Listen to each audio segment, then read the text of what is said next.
This is Adam Watson. And Levon Baker. You're listening to the Darkslinger Mafia podcast. It's the latest we've ever recorded a podcast. We almost always have these done by, Sunday night. But we're recording this one on Wednesday. And normally I have them up by Monday. It's been a busy-ass week. Definitely. So, this weekend we're going to be at Rust-O-Rama in Salem, which is at the fairgrounds. I think it starts at 9 o'clock. Is that right? 9 o'clock is general admission, so yeah. Okay, so it starts at 9 o'clock. It's going to be quite different than anything we've ever done, and I didn't get nearly enough time to prep all the stuff that I thought I would be able to bring. But it's going to be a lot different. Should be a lot of fun. And you're going to be going along with me. Yes, sir. I'm pretty excited about that, because I believe this will be the first show that I go to as official Darkslinger. I don't know what the proper word would be. A Darkslinger artist. Yeah, proper. Yeah, when you went to Wenatchee with me, I had just discovered your art. Right, so I was just the assistant for the day. Yeah. But now, you're actually going to be going with something published. Very true. By Darkslinger, because which week was the 4th of July? Oh, was that 2 weeks ago? It was 2 weeks ago. Okay. So 2 weeks ago we posted the 4th of July Inspiratu Le Mime pinup. And so now you are 100% official. Sweet! It's very exciting. Yeah? I was so excited about it that I had to screenshot the website with my name on the bottom. I can see that. First credit ever. Exactly. First credit I ever had was actually in this independent comic called Helios, I think. Uh-huh. They had ran a dialogue contest, and they printed, the names of the people who entered in the back of one of the issues. So even though it wasn't even my dialogue that was in it, my name was still in it, so I went to Excalibur, because that's the only place that I could find it, and bought, 10 copies of it. So. That's awesome. I would totally do the same thing. Yeah. When your first one comes out, you probably will. Oh, yeah. You can guarantee it. Kind of a funny thing, going to the store and buying something that you get for free, but you kind of want to do that. It's the excitement, plus you're still, putting the money towards it, and you're like, I'm totally supporting my own product. Right. So yeah, as we're speaking, I'm posting the final page for El Bovine Muerte, which normally I have that up a lot earlier than 5:30 in the afternoon, too, but... It's been a lot So if there are of busy any work. keys you hear clicking in the background, that's what it is. What has been keeping you so busy lately? Well, you should know you were there yesterday. Very true.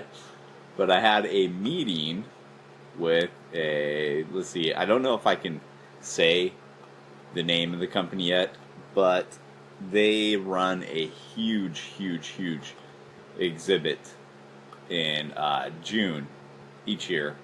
And next year they're going to be doing a comic-themed thing. So I was asked to be on the board of advisors, or I'm not sure if it's a board, but I was asked to be an advisor on it and do outreach to artists to hopefully get some of them to show their wares at the show. I believe the way that the representative put it was that it was a company. Uh-huh. Is what she called it. Well, they're a company. Okay. Yeah, I thought she said something about being a member of the company. Oh, yeah. I'm assuming that's their way of putting the board. Yeah. The show will have a curator for the main gallery. And then underneath that are 2 advisory positions. And then everybody under that's volunteer. So I secured one of the advisor positions, which is pretty cool. Definitely. And they seem pretty excited to have me. Yeah. So it's always good when people are excited to have you and they're not just like, what are you doing here? Get out of my bed. I'm not sure why you're here. But you shouldn't have gotten my bed. That was really weird of you. So. My bed. Okay. That's way off topic. Anyway, so I think the meeting went pretty well, all in all. Definitely. What'd you think? I think it went great. She seemed pretty excited with everything that you're talking about. Mm-hmm. She liked your ideas. Yeah, there's still a lot to figure out and iron out. They don't know if there's going to be a sub-theme to it, and I honestly was shooting down some of the ideas for the sub-theme. Right. Because I go to enough galleries and enough cons and everything, and I know what's played out. superheroes are played out, identity politics are played out. Nobody cares about this stuff at the moment. Right. Or even if they care about it, nobody wants to hear it right now every single place that they go. Right. So, I'm pretty positive. I'm not sure if it'll have a theme. It seemed like the thing she was the most interested in, honestly, was making it like the process of how you create comics. Yeah. But without making it like OMSI. Right. She was very specific in stating they didn't want it to be anything like OMSI, which makes a lot of sense to me. Right, because if you want that, just go to OMSI. Right, exactly. I don't know if OMSI's done an exhibit on comics for quite a while. I think it's been a good couple of years. I want to say 5 or 6 years ago. Was the last time I heard about one. Okay. But, I mean, I could be wrong on that. I haven't really kept up with OMSI for a while, so... Yeah, I know that they've done it periodically. Like, they did exhibit with Shazam way back. Right. Way back, I think, like the 50s, 60s, something like that. Yeah, I believe it was the 60s. Is Yeah. what that issue that I had said. Yeah, the Shazam visits Portland, Oregon, or OMSI, or whatever it was called, yeah. It seems like it's going to be a lot of fun, quite a bit of work, and they want volunteers, and it sounded like you were interested in having one of the volunteer positions, right? Absolutely. Yeah. I'd be more than happy to do that. And you're already my minion, so I don't think there's a lot of difference. Exactly. But anyway, I'll be updating as that comes along. But if you're an artist that wants to potentially have your work shown in a gallery, you go ahead and preemptively message me, and I'll get you on the list so that when the time comes, I can send you all the details of how to properly submit. I'm going to be looking for probably quite a few different types of artists, I think, from the sounds of things. Yeah. Didn't want to just have, like, everybody draw like Jim Lee, or everybody do this, or everybody do that. Sounded like she was just as interested in having a variance as what I always am. Yeah. And I apologize if I'm spacey or trip over my words. It is really freaking hot. It is. So another thing you can probably hear in the background is a fan. But, you know, we've done podcasts on the road in the car, so I don't think a fan's that big a deal. Yeah, I don't think it's anything as bad as the cars that were passing by on the way back from Wenatchee. Oh, God. That was terrible. Yeah. Yeah. All in all, though, that one wasn't that bad. The worst one, I think, road noise-wise, was Frankenstein, because we're on 205 for so much of it. One, Elias and I did that. Oh, yeah? Yeah. So anyway, like, I'm trying to do more of these event-type things, because I'm actually building up towards hopefully having my own con, which sounds like might be a possibility with this, because that was one of the things that I pitched them on yesterday, was having a convention to tie into this event. She seemed pretty excited about that. Yeah, she did. It sounded like it was something that they had thought about, but they didn't know anyone who actually knew how to run one. Right. And I've been behind the scenes involved with 4 different shows thus far. Well, and I think when you said that, that was kind of her, like, key moment that was the right thing to do. Yeah. Yeah, so hopefully their board approves that, because that could be quite cool. Definitely. It's a great space for one. No kidding, the building was awesome, and just walking through it, I could just picture things being up and where things would go. Yeah. What's this week's EBM page about? The one I'm posting right now? Yes, sir. It is a last page. It is the last page in issue number 4. And the only thing left to post from issue number 4 after this is going to be the cover. Which, yeah, I know traditionally you post covers before you post the last page. But, you know, EBM's always kind of ran backwards that way, and that's okay. So, anyway, it's the last page in issue number 4. And the page before is the one where Lame Mime is getting punched by Mime Professional. Right. And this one is a page that shows a little glimpse of the future. So, with, God, I can't talk and do this at the same time, apparently. So, with page number 18 or 19, I think it was, you saw where Muerte and the mutants had ended up at. Right. And this is the kind of continuation of that page that shows a future version of Lay Mime, which I like to just refer to in my head at least as Lay Mime version 3.0. Instead of just the robotic arm, he now has a nice little robotic eye as well.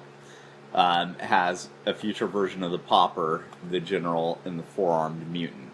Right.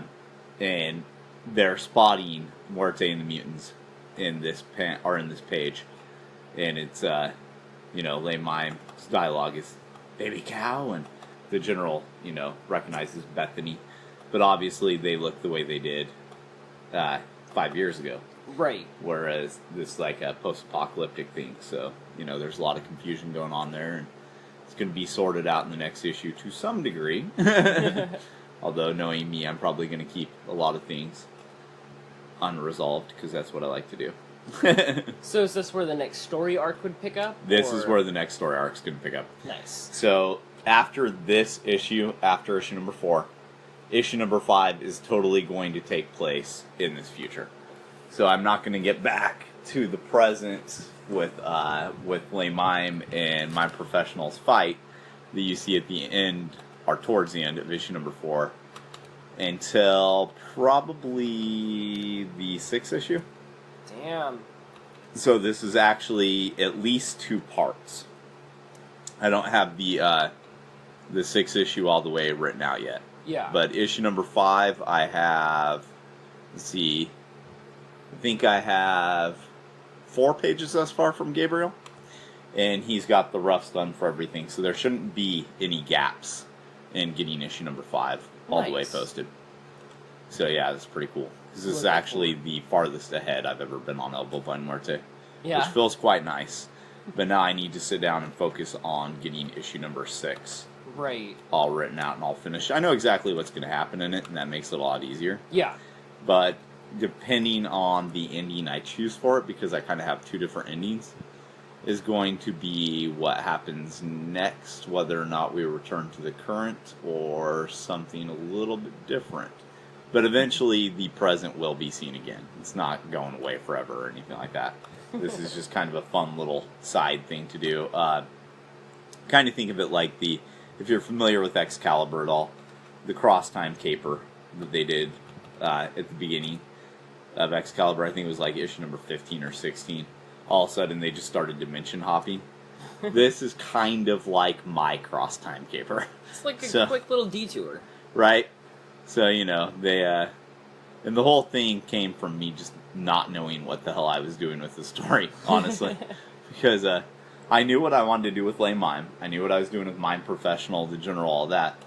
But I had sent Muerte and the mutants off, and I had no clue what the hell I was doing with them. But I had given myself a little bit of a safety net because I had sent her off with Bethany, with Lumpy, and with the 2-headed mutant. And the 2-headed mutant I had never really delved into, but he looks kind of alien-like. He doesn't look human, Right. Paul drew him with like elongated heads, and they have they have like weird eyes and no mouth. Is it? Let's see. I can look right. Okay, no, they have mouths, but they don't have noses. And they have elongated heads, and they have the weird little lobster things coming off of their chins. So I still don't know exactly what they are, but but I had just kind of thought there's no reason they couldn't have powers. Right. And I know that, like, Heroes, every time it wrote itself into any sort of hole, was quite notorious for doing, like, a 5 years later. That kind of went in and helped them clean up and, like, we can explain this, but it'd be easier to explain it 5 years after instead of right now. Right. So that's kind of what I'm doing. There's no reason that in the present they would find out some of the stuff that they're going to find out when they're in the future. Yeah. Because this stuff doesn't need to be secret anymore because it's post-apocalyptic. But why is it post-apocalyptic is still a question. So that's something you're going to have to wait until about the midway point in issue number 5 to find out. Damn. So. It's exciting. Yeah, and I'm quite happy with the script to issue number 5. I think, honestly, it's the best script I've written for El Boba and Muerte yet. Nice. So in the meantime, in between writing issue number 6, or before I write issue number 6, I'm going to be focusing on getting the 4-page El Bovine Muerte and Sparatu story done. Because what I would really like to do is have that ready to post as soon as issue number 5 is ran its course. Sweet. So yeah. And who knows, I might even run it simultaneously, because even though I thought about doing it as an El Bovine Muerte sequentially, I might end up doing it as like the issue number 0 for Inspiratu. So yeah, that'd be cool. That's something we'll just have to figure out as we go along. I guess it really depends on how long it takes you to do the artwork for it. Right. So, but yeah, I think that'll be a lot of fun. In the meantime, we're going to be posting some Inspiratu stuff to gear up and get ready for it. You want to talk about that at all? Ooh. Well, we got the pinups. Mm-hmm. And I've been working on quite a few. Okay, go ahead and explain what the pinups are. So, basically, most of the pinups are parodies of movie posters. Mm-hmm. Generally, vampire movies. I do have a couple that aren't vampire movies, that are just other horror movies. Right. I've got a lot that I've been scribbling down on postcards, or not postcards, but like note cards for like school speeches and crap. Uh-huh. Found a stack of like 200 of them in my desk, and it's like, yeah, you know what? I could just take those to work, and in the meantime, I can do a little scribble sketch on it, and then when I'm ready, I can blow it up and do a larger version. So we have the Salem's Lot post that I did last night on my Instagram that I didn't think about and was actually going to have you post as a pinup, but it was like 2 in the morning and I wasn't in the right state of mind, and I was bored as hell at work, and I was just like, oh, I'm going to post something. So we got that, Barney the Vampire. I've already posted the Lost Boys poster on my Instagram before. So we got that one. And then I have Monster Squad planned out because I just thought that worked pretty well. And I love Monster Squad. Oh yeah, it's a great movie. Yeah, when I was a kid, I'd go around saying Wolfman has balls all the time. It's got nards, man. Nards, that's what it is. Wolfman has nards. Wolfman doesn't have nards. Fucking love that movie. Right? And that's one of my absolute favorite movie posters ever. So I got that one planned out. I'm trying to remember what's on the poster for that one. What is it? So the poster has the monsters' faces with Dracula in the center. Uh-huh. And they're kind of faded into the background. And then it has the kids sitting on top of their car. Uh-huh. That one's got me kind of thrown in a loop because I don't have any other humans than Becky. Okay. But I could still work that in with her just sitting on top of like a hearse or something like that. Well, it's not like you can't use other Darkslinger characters. Very true. I didn't think about that. As long as you're cool with that, then I'm cool with that. Up for that. I think that'd be pretty fun. When it comes to the joke books, so to speak, like EBM, yeah, there's a story that runs through it, all that. But then I go and do like the Ghost Assassin commercial and stuff like that, the Inspiratu commercial we're going to be doing. Yeah. When it comes to that, I view the use of any Darkslinger character is totally something that we can do. So it's like free game, basically. Yeah, it's free game, because there's no reason not to use my own characters in a parody sort of way. I would rather parody my own characters in some fashion than anyone else's when it comes to like using them in things like that. Like, if I'm going to have Freddy Krueger, it's going to be Lay Mime wearing Freddy Krueger's glove. Right. It's not going to be a straight-up parody of Freddy Krueger himself. You know what I mean? Yeah. So, yeah, I totally am on board with the use of any Darkslinger character. And if it was a character that I didn't want parodied, I would tell you that. Right. So, like, I'm not sure if I would like Death from Diary of a Dead Man or the main character from Diary of a Dead Man to be parodied. But who knows? I might in the future be okay with that. I'm not sure yet. Right. Something that'll come up when it comes up. Yeah, the main reason I'm not sure about that one is just because of the closeness to me that one has. But yeah, like Ghost Assassin, Chronicles of Von Helsing, Principalities, kind of my main books, so to speak. Right. Those are totally able to be used like that. I mean, this page from El Bovine Muerte has the popper in it, And even though he he's only been shown in just that one little comic of his own. Right. He was actually the first comic character I ever actually came up with in my adult life doing this. Really? Yeah. I did not know that. Yep. That's crazy. Well, now that I think about it, I think you did tell me about that. Yeah, the thing is, like, I know how his story ends. And it ends dark. But it's the journey to get there that I've always kind of struggled with. Right. But when I first thought about how it was going to happen, it was just like I was driving down the road and I got this image in my head of this guy, and I can't say what he was doing, obviously. But I got this image in my head and just thought, damn it, I've been fucking up the whole time I've been posting these. Oh, shit. It's okay, it's going to be an easy fix, but I forgot to actually give the link for the new page. Okay, well, I got to open those all up and redo that. But anyway, this whole idea popped into my head of how this ended, and I was like, who is this guy? Why does he appear like this? What's he doing? Sort of thing. And I saw what he did, and I was like, okay, I need to know what this story is. So I've always known how that kind of ends, but even though he exists in this kind of world, I still find it perfectly fine to use him as like this almost bad guy. Yeah. In Elbowvine Marte. I mean, depending on the way you're looking at it. Because like in EBM and Little Lay Mime and the Mini Slingers, he kind of bullies Lay Mime, but at the same time Lay Mime has it coming. So I guess it's just contingent on how you see things there. Well, and you're planning on redoing the Pauper, weren't you? I am. Okay. Yeah. Yeah, so the Pauper, I have 5 issues completely written to that. And I've always had it in my head from the very first sentence I wrote for that story. I always had it in my head that I needed 6 issues to tell it. Yeah. And so it's a thing to where I will get around to writing that 6th issue when I have time. It's a dark one. Like, that story takes me to a pretty dark place that sometimes I honestly don't like going to. So, it might take me a while before I write the 6th issue, but once I get on the roll of writing it, I usually, stick with it until an issue's completely done. I usually do that with any of my stuff. So are you planning on doing that as a 6-issue series, or as a book put together? Well, it'll be both. Okay. It'll be a 6-issue miniseries in its initial release.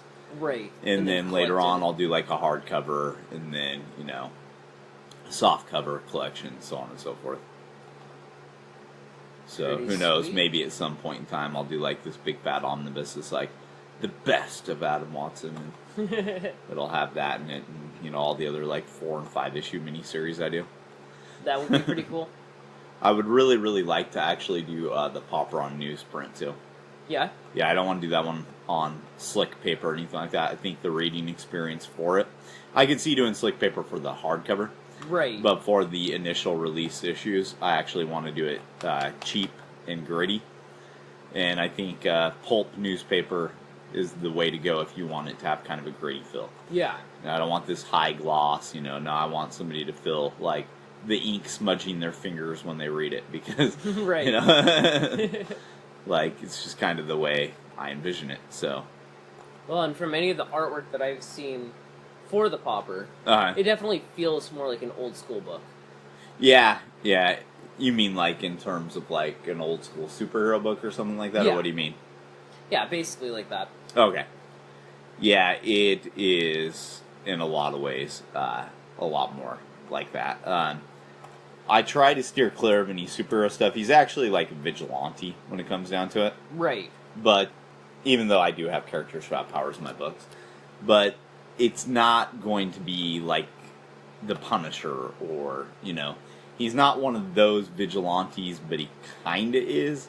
I guess the easiest way to put it is it's more like what a vigilante would be like in real life.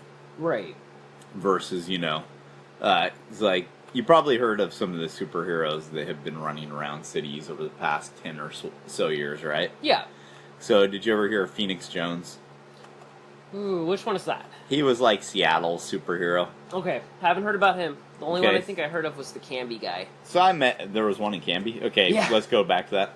I met him in a con, really, really nice guy. Never saw him without his mask on, so, secret safe. But Right. I heard, I don't know if it's true or not, but I heard that, like, he got, like, his ribs broke or his arms broke or something like that. Holy shit. Because he had jumped in the middle of, like, you know, somebody getting beat up when Right. at, like, the bar. Guess what happens? You jump in the middle of something, a lot of times you just end up getting your ass whooped. Yeah. So I don't know that he got a total ass whooping or anything like that, but, so, you know, that's what happens in real life. And, Right. you know, so, but he's not a vigilante like those guys either. Because Right. those guys are, you know, like, non-lethal, all this, all that. Right in the first image that was ever drawn of the Pauper, he's holding a gun. Yeah. So I think it's pretty obvious that he doesn't have a problem being a little bit more Punisher style. Right.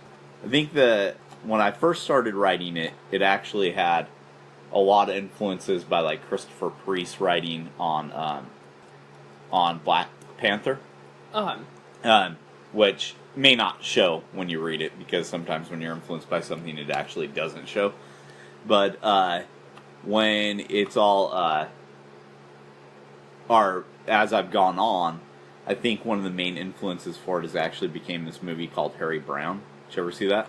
I've never seen that one. Okay, so Harry Brown has Michael Caine in it. Really, really good, fucked up movie. And he is this old, retired Royal Marine who lives in this area that's been completely taken over by drug dealers and crime lords, and, you know, and, like, but none of them are, like, big type crime lords. They're just, like, assholes who deal drugs and, you know, do shit they shouldn't and torture old people and stuff like that. Right. They end up killing his friend, and he's this old dude who is walking around with an asthma inhaler.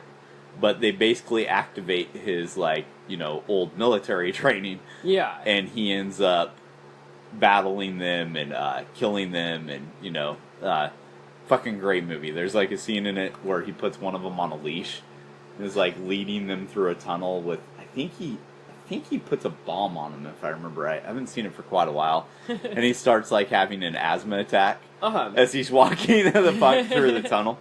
Great movie. Dude, if you get a chance, amazing. check it out.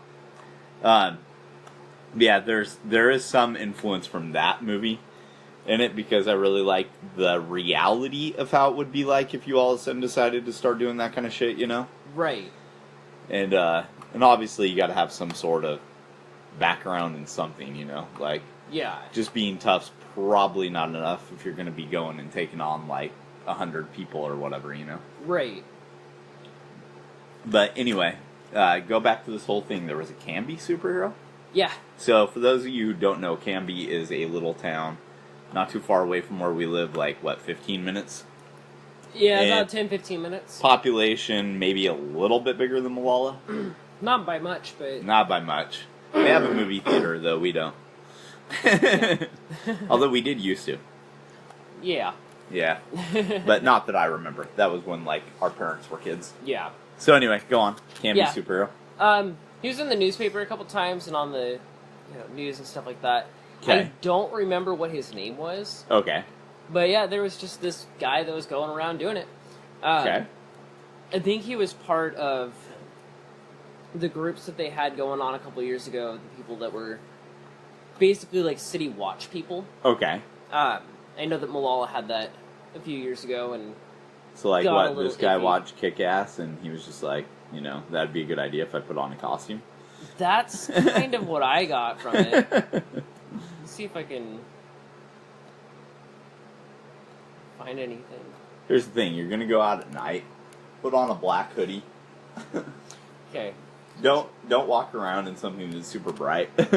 So, on Fox Oregon 12 KPTV, Okay. his superhero name was called Guardian Shield. Isn't that the name of a Superman character? I'm not positive. Okay, go on. So it says, Guardian Shield. Thinks he's Captain America, most likely. kind of. He looks more like a Let me see a picture. If there is one. rip-off Deadpool mixed with Captain America. Oh my god. It looks like somebody dressing up to go to the guy who's next to him.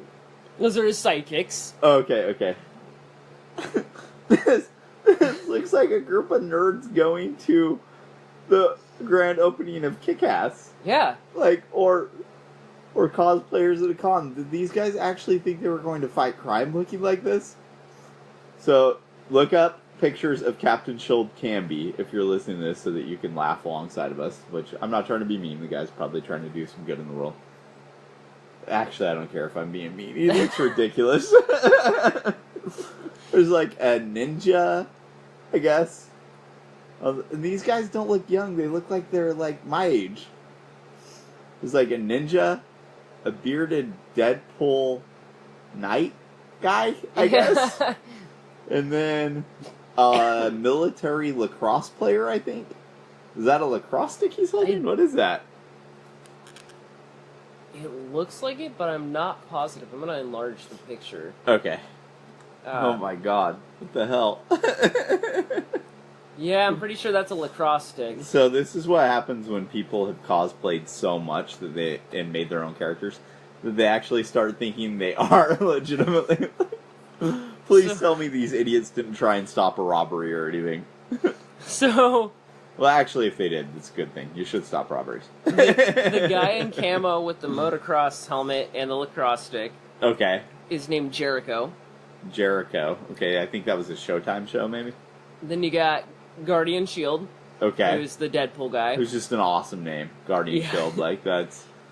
Oh my god. If these guys are still active, let's see if we can get them on the podcast. We need go to. on. Go on. And the ninja-looking guy, I think he's got a sword on his back. Oh, okay. He's got arm guards and like a Zora mask. Yeah. Yeah. That is Sanctuary. Sanctuary. Okay, so he's like trying to do like a post Knights Templar fiction sort of thing. Yeah. Okay. So this was in 2016, and the caption says, "We introduce you to the man who wears red spandex and carries a shield last fall, when he started doing weekly patrols in Beaverton. Okay. He walked neighborhood streets, making sure people get home safely and keep an eye out for bad guys breaking into cars and vandalizing buildings." Then they proceed to say, but his kryptonite turned out to be his rising rent. Price down of Beaverton, Guardian Shield moved to Clackamas County and is now on patrol in Canby. And then I believe that's a statement from him where he says, unlike when I was in Beaverton, when people weren't sure about me, they immediately called the cops. In Canby, when people aren't sure, they almost come up running to him. Well, Canby's not exactly a high crime area. Yeah, trying to ask who he is and, what he's doing. And then he gets his chance to explain himself. He said the response from people in Canby has been very positive, and his work is getting a little easier now because he's got his two sidekicks, Sanctuary and Jericho. That's basically it. I mean, there's like a whole interview with the guy. Oh, wow. Yeah. Wow. A lady named Nikki Barron told Fox 12, "Oh, I knew exactly who they were. I saw Guardian Shield and I was like, oh my god!" Okay, so why would you do this? Is it just like to try and get laid or something? I don't know. 'Cause, I mean, like, if you really want to stop people who are breaking into cars and stuff, you could just put on a hoodie. Yeah. A black hoodie. That way they don't see you. Right. Walk up behind them and crack them in the head with a baseball bat. Yeah. Bam! I mean, I guess it's, probably frowned on by the police, but Right. I mean, like, if you really want to stop crime, the easiest way is with a baseball bat or nightstick or a gun, taser. That's kind of what we had in Malala. The group that was walking around being the city patrol, they were targeting suspicious-looking people and tweakers and crap like that. Right. And they were beating the shit out of them. And they had dogs that they took with them and shit. My biggest question with this is, like, how the hell do these people not know that they're not just beating the hell out of innocent people? Well, see, and that's where I was going to go with that, is that I had skated up to work one night to get cigarettes and a soda or something like that. And one of my coworkers was like, be really careful skating home. Okay, why? Well, there's this group of people going around beating the shit out of suspicious-looking people. So he was concerned that I looked like a delinquent with my vest with buttons and stuff on it. Okay. I get that. Right. I don't look like most people in town. Yeah, people always tell me I look like a thug. Yeah, exactly. So he was just warning me, and I was like, whatever, not a big deal. Right. Started skating home, and sure enough, I ran into those people. Okay. They didn't say anything to me, and I turned onto the road that I lived on, and proceeded to skate as fast as possible because they did have a couple German Shepherds and baseball bats. Damn. Yeah, and I was just like, yeah, I don't even want to take the risk of skating past these people and having them think Why that I'm would up you? to trouble. Like, Yeah. I'm just going for a walk up to the store to get something to drink. But, I don't know, it was weird. And then from what I was told, the cops got involved with them and basically told them as long as they weren't hurting anyone severely, they were allowed to do it. Yeah, which is That's- not legal. Right, if that's that just is what I true. was told. Right. So I very highly doubt that. I highly doubt that too, because I don't think that even a weird police department like ours, I don't see just being okay with Right. people taking the law into their own hands all the time and stuff, you know? Yeah. And, yeah, that's severely, you know. But, like, with this guy, with, like, this Guardian Shield guy and Sanctuary and Mockingbird or whatever their names were, I'm going to assume, since they are carrying weapons, that they might at time use these weapons, right? Right. So what if you're someone who locked your keys in your car and you're trying to jimmy the lock Right. to get your own keys out, and they come running up and bash you with the shield or whatever, you know? Yeah. Because somebody does that to me, well, I'm, you know, not that I ever locked my keys in, but I did before when I was a kid. Right. They did that to me, I bust their fucking kneecap. So, you know... It's like... How's that Guardian Shield, baby? Maybe Guardian you know, like, Kneecap. I've had cops come up to me back when I worked at, like, Thriftway. Officer Barnhart, you know, came up to me when I was trying to jimmy my truck open. And he's like, hey, what are you doing? And then he recognized me, and he's like, still, what are you doing? And I was like, I locked my keys in there, da-da-da-da. Oh, well, you know, you have to show me the paper afterwards, you know, just make it, like, legal, but here, step aside. Yeah. And jimmied it open for me. And then I just, you know, he knew who I was, granted, but they will jimmy your car open for you because they have the right equipment in there. Right. And all you have to do is show them the proof of, you know, who you are. So, that you own the vehicle legally. I'm going to assume these guys don't have that kind of authority or don't have that kind of equipment or whatever, you know, so like...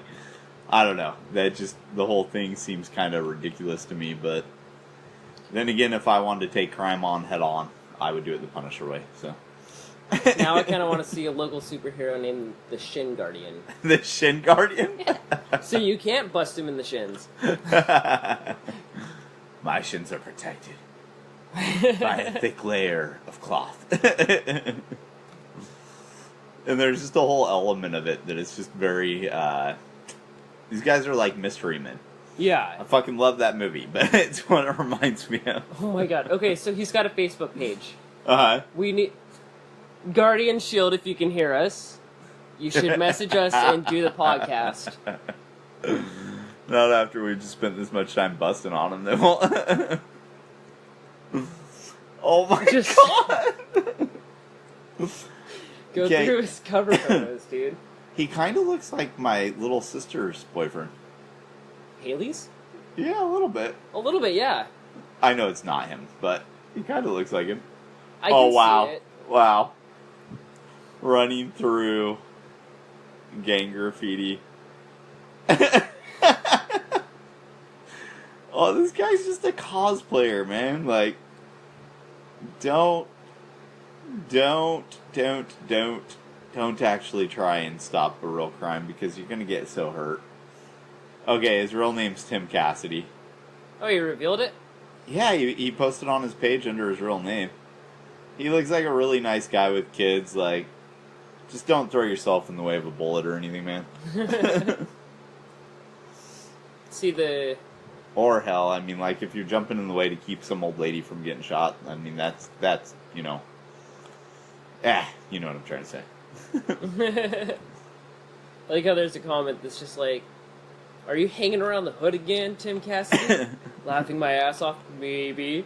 I mean, he looks like a nice guy. He does. He I looks love like the a really photo nice shoot guy. pictures, though. Like this one where he's breaking through a brick wall. It looks like the kind of stuff you would go to Comic-Con and do. Yeah, that's professional what I'm photo saying. He shoots. just looks like a cosplayer. Like, We need to have... Someone needs to make a Guardian Shield comic book and then a Netflix series. But it has to be extra dark and gritty. So, you know, the thing is, like, I applaud people who want to do this kind of thing. Like, I personally don't think that you should trust cops for absolutely everything in your life, and, like, we need a little bit more of an anarchy system where people take care of each other and all that kind of shit. Right. At the same time, like, I see these guys, and all I think is, I've known people in my life who would shoot you for walking up to you like or walking up to them like that. Like, right? So be fucking careful, like, looking like that. Exactly. Yeah, it's some funny shit, though, no matter what way you put it. Definitely.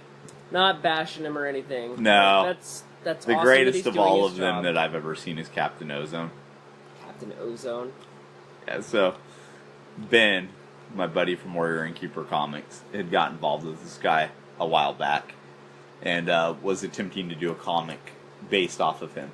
Yeah. Captain Ozone claimed to be a time traveler from the distant future where it turned out that, like, carbon sequestering had ruined everything. Yeah. And so he traveled back in time to try and stop them by becoming a superhero named Captain Ozone. And, like, when you talk to this guy, he never drops the Captain Ozone act. Really? Yeah, he never at any point, like, will tell you his real name, or he will try to convince you utterly that he is from the future. And at least he plays along with it to that point. I don't think, though, and this is the reason I'm saying he's my favorite one of these guys. Yeah. I don't think he's playing. Like, he legitimately believes this? Yes, I'm not stating that I legitimately think he's from the future. I think he legitimately believes that he is. Yeah. Like, I totally think he thinks that. Are you looking him up? I gotta look this up, yeah. Captain Ozone.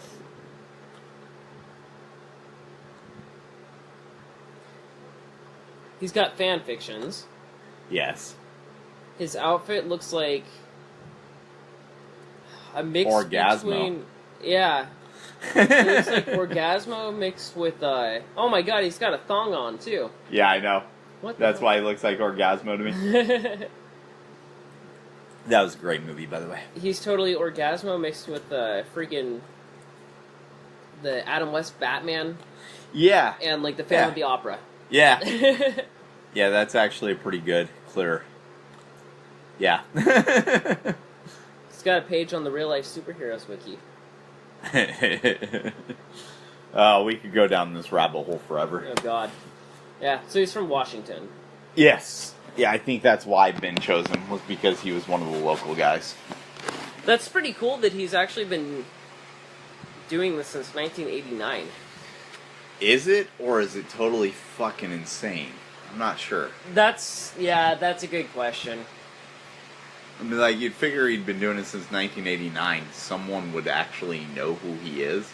Yeah. And part of the reason I say he's insane is because the interviews that exist with him on YouTube. Right. So he'll have, like, his outfit on, but have this big beard over, like, the mask so that he's disguised or something. And so it's like when... he'll start spontaneously laughing for no reason in a way that only crazy people do. Oh, God. And claims that the proof behind him being from the future is that he has a tattoo that only shows up in sunlight. Yeah. Stuff like that. So, yeah. Stuff that's ridiculous. Stuff that's ridiculous, yeah. But, or is it a tattoo that only shows up when he's drinking alcohol? Oh my God. I think it is, actually, because I think there are really sunlight tattoos, so I think I'm confusing that. I am pretty positive it's a tattoo that only shows up when he's drinking alcohol, if I remember right. Hey, superheroes don't drink. Right, they shouldn't. So, in any case, Iron Man does, though. Very true, but can you imagine this guy, like, trying to go around town fighting crime while he's drunk off his ass? I don't think he tries to fight crime. He dresses up like a superhero and does all this, but his whole thing is he's a time traveler. Okay, so he's not, like, actually going out and stopping anything. I don't think so. I don't think so. Like, he probably goes to the rallies right against pollution and things like that, but I've never heard of him actually going out and doing, like, the crime fighting that Captain Chill does. Right. So I'm gonna have to look into this guy. Like, So yeah, in any case, hey, if they're making people feel better or whatever, True. no harm in it. Yeah, exactly. I mean, they're trying to Part do of it to something me good. is probably just because I've been to so many Comic Cons that I'm just like, what's the fucking difference between you and a cosplayer? Right. Like, when you go to San Diego this weekend, if you're going to it, I don't assume that you think that when you see Spider-Man on the side of the street that he's going to keep you from getting mugged. Right. I don't assume the same thing just because somebody's walking around without a Comic Con they're attending. Yeah. So Although I would like to do that. Go to a comic show, and if I saw someone getting mugged, be like, "Hey, what the hell, Spider-Man? You're supposed to go help them." So we could stage a fake mugging just Yeah, to see if any of the Spider-Men like step in. I'm not Spider-Man. My name's Bradley. Well, Bradley failed. Maybe you'll get lucky and it'll be Daniel Radcliffe in the Spider-Man suit again. Hey, there and you he go. will do some magic on that guy's ass. Right? Be like, Leviosa. And then the guy will just go away. So It'd be friggin' awesome. anyway, I think that's enough for this week's Darkslinger Mafia podcast. Next week, we might have more details. I'm going to ask what I'm allowed to talk about and what I'm not. So after that, I should be able to, including whether or not I can actually list the name of the place that it's going to be. So I'm going to be in contact with her over the next week, and I'll find that out. But we hope to see you this weekend at Rust-O-Rama, which is happening in Salem, Oregon, at the county fairgrounds.